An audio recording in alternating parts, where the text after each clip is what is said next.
میں نے جو عرض کیا تھا کہ علم کے دو شعبے جو آپ نے کیے، کہ ایک انسانی علم ہے جس کے لیے انگریزی کا ایک لفظ اگر آپ نوٹ کر لیں، ایکوائرڈ نالج، یہ انسان حاصل کرتا ہے، ایکوائرڈ نالج ہے جو سمع، بصر اور یہ عقل، علم بالحواس اور علم بالعقل، یہ ایکوائرڈ نالج ہے جو ہم نے حاصل کیا ہے۔ ایک ہے ریویلڈ نالج، وہ ہے علم بالقلب، قلب کے ذریعے سے جو علم حاصل ہوتا ہے یہ ریویلڈ ہے۔ یہ انسان اپنی مرضی سے حاصل نہیں کر سکتا، بلکہ یہ تو اللہ کی مرضی سے انسان کو عطا ہوتا ہے، یہ عطا ہے، دین ہے، یہ خود حاصل نہیں کیا جا سکتا، تحصیل نہیں کی جا سکتی اس کی، اور اس کا اکتساب نہیں کیا جا سکتا۔ ہم یہ بھی کہہ سکتے ہیں ایکوائرڈ نالج کا صحیح لفظ ہوگا اکتسابی علم، جو انسان حاصل کرتا ہے اکتساب سے، اور یہ ہے در حقیقت موہوب علم، عطا کردہ علم جو اللہ تعالیٰ نے ہبہ کیا ہے۔ اور یہ موہوب علم جو ہے، جو ریویل نالج ہے، اس سے آج میں چاہتا ہوں کہ تین باتیں نوٹ کر لیں۔ عام آدمی کا اس سے کیا تعلق ہے؟ یہ علم بالقلب جو ہے، اس کا آپ نے سب سے اہم شعبہ قرار دیا ہے، وہی ہے نبوت۔ تو یہ تو انبیاء کے لیے ایک سورس آف نالج ہے، انبیاء پر وحی آئی، انبیاء کو کتابیں دی گئی، انبیاء کو شریعت دی گئی۔ اب ظاہر بات ہے کہ غیر انبیاء کے لیے جب وہ نبی وہ بات بتاتا ہے تو اس کے لیے جو وہ سمع اور بصر ہی کے درجے میں وہ سماعت ہی ہے، اسے تو اپنی کانوں ہی سے وہ بات مل رہی ہے کہ جو نبی کہتا ہے کہ مجھ پر نازل کی گئی، تو وہ علم بالقلب تو نبی کے لیے ہے۔ آپ دوسرے شخص کے لیے تو وہ علم بالقلب نہیں ہے، بلکہ وہ بھی اس کی سماعت کے ذریعے سے، حواس کے ذریعے سے حاصل ہونے والا ہے۔ تو اس حوالے سے میں یہ چاہتا ہوں کہ نوٹ کر لیجئے،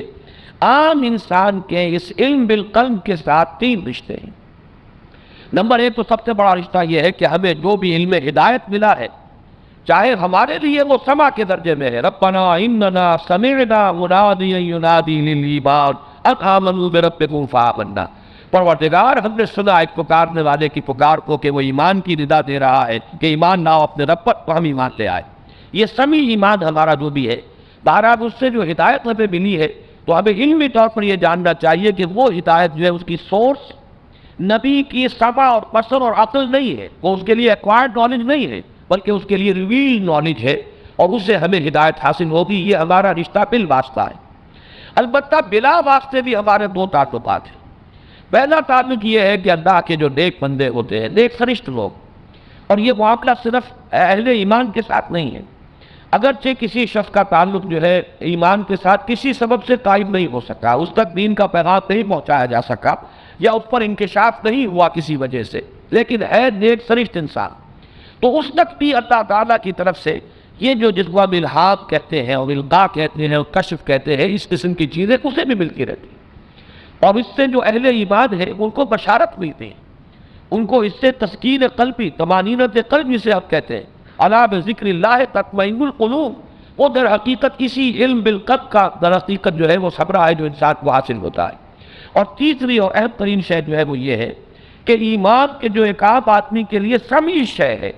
سنی ہوئی شے ہے، جو اسے نبی کے یا نبی کے اور کے بعد اس کے امت کے ذریعے سے، اس کے مبلغین کے ذریعے سے جو بات اس کے کانوں تک پہنچتی ہے، یہ سمیع ایمان قلبی یقین کی شکل اختیار تبھی کرتا ہے جبکہ قلب جو ہے وہ اس کی تسلیم کرے۔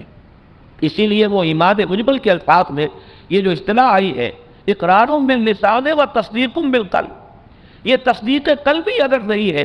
تو پھر یہ صرف قول ہی قول ہے، یہ ہمارا ایک ڈاگما ہے، ہمارا ایک عقیدہ ہے، یہ ہمارا وہ جو ہماری فیکلٹی ہے علم بالقلب، در حقیقت اس کے ذریعے سے جب تصدیق ہوتی ہے، ہمارے پاس تو وہ شے نہیں آئی تو ہے رسول کے پاس صلی اللہ علیہ وسلم، رسول کے بعد وہ صحابہ کو منتقل ہوئی، صحابہ سے تابعین کو، تابعین کو، ہوتے ہوتے کتابوں کے ذریعے سے، مصحف کے ذریعے سے، علماء کے ذریعے سے، مفسرین کے ذریعے سے ہم تک بات پہنچ گئی، لیکن ہمارے لیے وہ سمع و بصر والا علم ہے،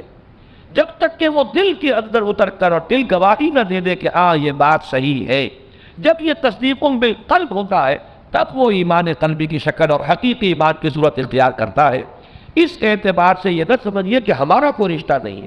ہمیں بھی جو یقین کی جو کیفیت ہے وہ حاصل ہوگی تو وہ علم بالقلب کے ذریعے سے ہوگی۔ اسی کو علامہ اقبال نے اس دور میں جس خوبصورتی سے بیان کیا ہے، شعر میں بھی وہ میں آپ کو سنانا چاہتا ہوں۔ واقعہ ہے کہ کبھی کبھی مجھے حیرت ہوتی ہے کہ یہ شخص کس مقام پر ہوتا تھا اور کہاں سے بات کرتا تھا، کہاں تک اس کی رسائی تھی۔ فکر انسان پر تیری ہستی سے یہ روشن ہوا ہے، بڑے مرغ تخیل کی رسائی تا کجا، یہ اقبال نے غالب کے بارے میں کہا ہے، لیکن میں یہ سمجھتا ہوں کہ کہیں زیادہ اس کا صحیح انطباق اور اطلاق خود اقبال پر ہے۔ فلسفے کی زبان میں انہوں نے اس کو اپنے ریکنسٹرکشن والے خطبات میں بیان کیا ہے، انٹرنل ایکسپیرینس، یا جیسے ہمارا ایکسٹرنل ایکسپیرینس ہے، ایکسٹرنل ایکسپیرینس کے لیے ذریعہ کیا ہے؟ کان ہے، ناک ہے، چھونا ہے، چکھنا ہے، دیکھنا ہے، آنکھ ہے، سماع ہے، بصر ہے، یہ ہمارا ایکسٹرنل ایکسپیرینس ہے۔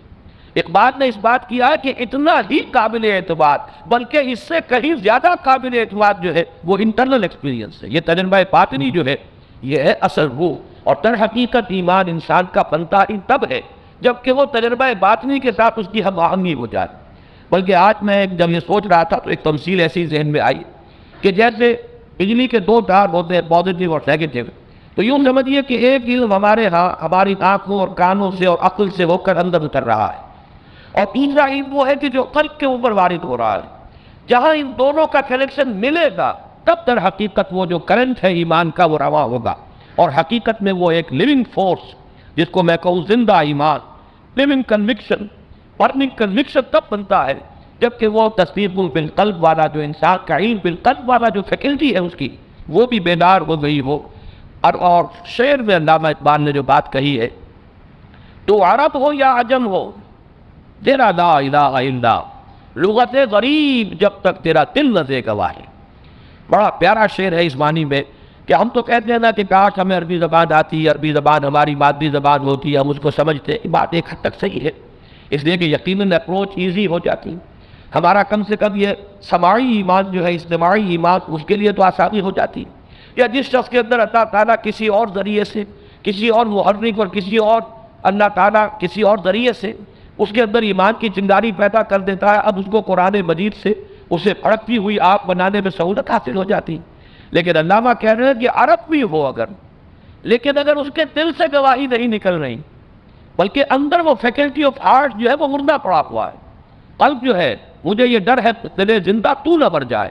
کہ زندگانی عبارت ہے تیرے جینے سے۔ اگر دل مردہ ہو چکا ہو تو چاہے اس کی زبان عربی ہو، وہ لا الہ الا اللہ جتنا کسی عجمی کے لیے غیر زبان ہے، نامانوس زبان ہے، اس کی حقیقت سے آشنائی سے حاصل نہیں ہے، بالکل اسی طرح عرب کو بھی چاہے اس کی اپنی مادری زبان ہے لا الہ الا اللہ، لیکن در حقیقت اگر دل مردہ ہے تو اس کے لیے یہ بھی عجمی زبان ہی ہے، در حقیقت عرب کے لیے بھی۔ تو عرب ہو یا عجم ہو تیرا لا الہ الا اللہ لغت غریب، غریب کے معنی یہاں پر اجنبی،